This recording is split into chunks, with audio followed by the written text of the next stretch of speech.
नमस्कार मंडळी, स्वागत आहे तुमचं आजच्या नवीन रेसिपीमध्ये. तर आज आपण 1 वाटी मुरमुऱ्यांपासून छान असा नाश्ता बनवणार आहोत.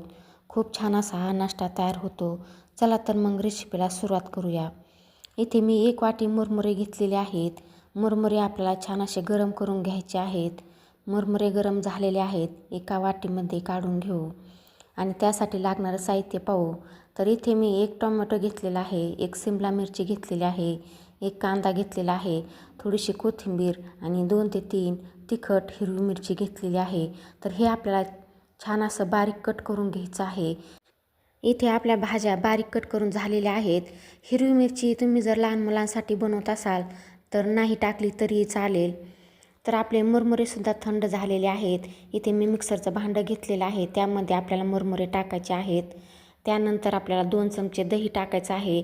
दही नसेल तर तुम्ही ताक किंवा लिंबूसुद्धा इथे टाकू शकता. आता त्यानंतर आपल्याला पाऊण वाटी रवा टाकायचा आहे. इथे रवा तुम्ही कुठलाही घेऊ शकता, 0 नंबरचा किंवा जाडसरसुद्धा घेऊ शकता. यामध्ये आपल्याला पाणी टाकायचं आहे.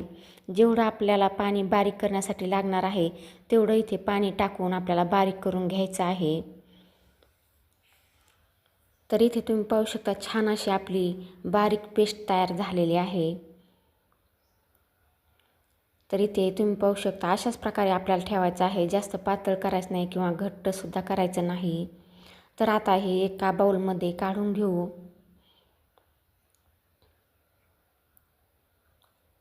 मिक्सरच्या भांड्याला थोडंसं लागलेलं असतं, त्यामध्ये थोडंसं पाणी टाकून आपण भांडं हिसळून घेऊ. तर छान असं आपलं इथे बॅटर तयार झालेलं आहे. आता यावर झाकण ठेवून 10 ते 15 मिनटं हे बॅटर आपण भिजवून देऊ. तुम्ही जर माझ्या चॅनलवर नवीन असाल तर व्हिडिओला लाईक करा, शेअर करा, सबस्क्राईब करा आणि कमेंटद्वारे कळवा की तुम्हाला ही रेसिपी कशी वाटली ते. तर इथे आपलं बॅटर भिजलेलं आहे.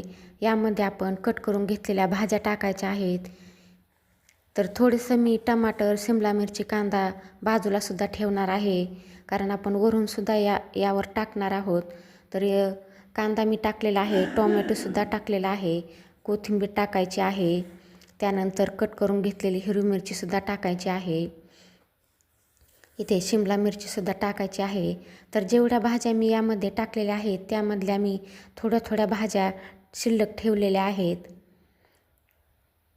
इथे तुम्ही गाजर असेल तर गाजरसुद्धा यामध्ये टाकू शकता.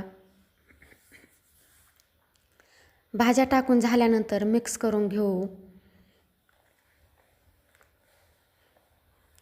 छान असं आपलं बॅटर तयार झालेलं आहे.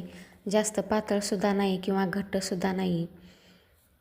आता यामध्ये आपल्याला खायचा सोडा टाकायचा आहे किंवा बेकिंग पावडर, इनोसुद्धा इथे तुम्ही वापरू शकता. तर खायचा सोडा टाकून झाल्याच्यानंतर छान असं मिक्स करून घेऊ.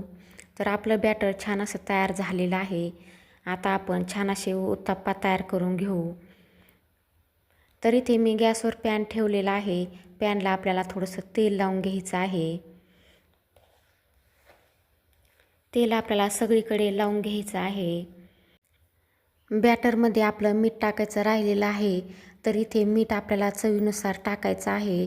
जेवढं तुम्हाला मीठ लागेल तेवढं इथे तुम्ही टाकू शकता. मीठ टाकल्यानंतर मिक्स करून घेऊ आणि याच पळीने आपल्याला 2 पळ्या बॅटर हे पॅनमध्ये टाकायचं आहे आणि छान असे उत्तप्पा आपल्याला तयार करून घ्यायचे आहेत. तरी मी इथे 1 पळी टाकलेली आहे. आता आपल्याला दुसरी पळी टाकून छान असं पसरवून घ्यायचं आहे. पसरवून झाल्याच्यानंतर यावर आपण ज्या शिल्लक भाज्या ठेवलेल्या आहेत त्या भाज्यासुद्धा टाकायच्या आहेत, म्हणजे आपला उत्तप्पा दिसायलासुद्धा छान दिसेल. इथे तुम्ही पाहू शकता मी शिल्लक राहिलेल्या भाज्या थोड्या करून यावर टाकलेल्या आहेत. आता झाकण ठेवून 3 ते 4 मिनटं वाफवून घेऊ. इथे तुम्ही पाहू शकता छान असा आपला उत्तप्पा तयार झालेला आहे. छान अशी जाळीसुद्धा पडलेली आहे, पाहू शकता. इथे मी तुम्हाला जवळूनसुद्धा दाखवते. पाहू शकता छान असा झालेला आहे. तर आपला नाश्त्यासाठी उत्तप्पा तयार झालेला आहे. अशाच प्रकारे आपल्याला सगळे उत्तप्पे तयार करून घ्यायचे आहेत. खूप छान असे तयार होतात, खायलासुद्धा मस्त लागतात. तर नक्की करून पहा. हा उत्तप्पा मी काढून घेतलेला आहे, एका ताटामध्ये काढून घेऊ. छान असा झालेला आहे. तर दुसरेसुद्धा उत्तप्पे आपल्याला असेच करून घ्यायचे आहेत. तर इथे मी ताटामध्ये हा उत्तप्पा काढून घेतलेला आहे. पाहू शकता मस्त असा झालेला आहे. आता मी दुसरासुद्धा तयार करून घेते. तुमच्या आवडीनुसार इथे तुम्ही लहान मोठे उत्तप्पा बनवू शकता. तर उत्तप्पा जर तुम्हाला बनवायचा नसेल तर पीठ थोडंसं घट्ट ठेवून तुम्ही यापासून आप्पेसुद्धा बनवू शकता. खूप छान असे आप्पेसुद्धा तयार होतात.